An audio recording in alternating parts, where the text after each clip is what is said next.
Assalamualaikum warahmatullahi wabarakatuh. Perkenalkan, nama saya Sri Dewi Rahayu Kusuma dengan NIM 4422100132.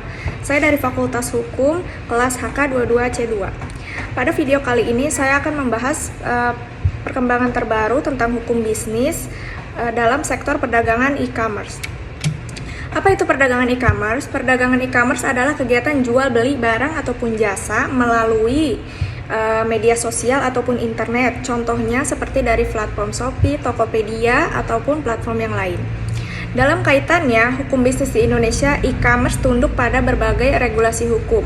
Contohnya seperti Undang-Undang Nomor 11 Tahun 2008, yaitu tentang Informasi dan Transaksi Elektronik atau ITE, yang mengatur legalitas elektronik dan perlindungan data pribadi. Yang kedua ada Peraturan Pemerintah Nomor 80 Tahun 2019 tentang perdagangan melalui sistem elektronik atau PMSE. Yang peraturan ini tuh mengatur berbagai aspek perdagangan elektronik di Indonesia, termasuk kewajiban pelaku usaha, perlindungan konsumen, dan pengawasan transaksi elektronik. Kalau bicara e-commerce, kita nggak pernah bisa lepas dari isu perlindungan konsumen. Pernah nggak sih kalian pesen barang tapi datangnya itu beda dari di foto atau bahkan nggak sama sekali sama gitu? Nah, pemerintah saat ini sedang mendorong revisi Undang-Undang Perlindungan Konsumen supaya aturan kita bisa lebih update dengan kondisi belanja online yang semakin kompleks gitu, tidak beda antara di foto dengan asli. Selain itu juga ada Komisi Pengawas Persaingan Usaha yang selalu mengawasi akuisisi Tokopedia, TikTok, dan platform yang lainnya. Mereka meminta agar tidak terjadi praktik dagang yang bisa merugikan pedagang kecil nih.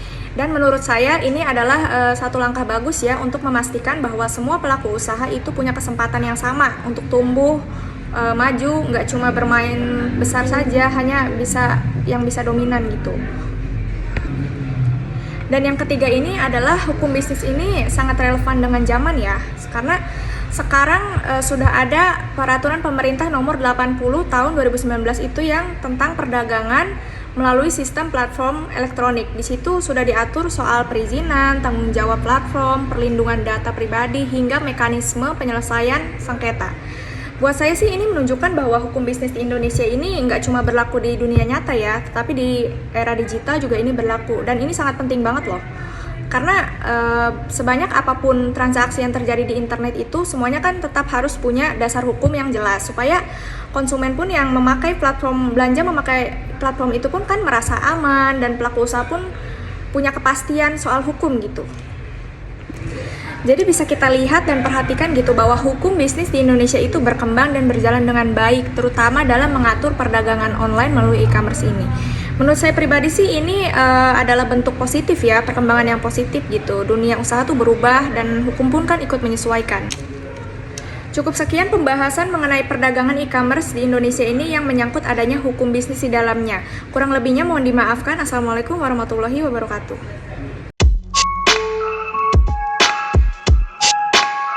It is rumored that e-commerce companies such as Shopee and Tokopedia will be required to collect tax on sales from their platforms' MSMEs.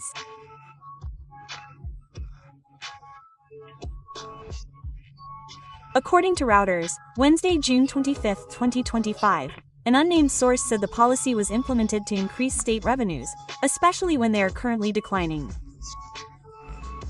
The regulation also aims to equalize competition with physical stores. One Reuters source said the plan is for the policy to be implemented next month or July 2025.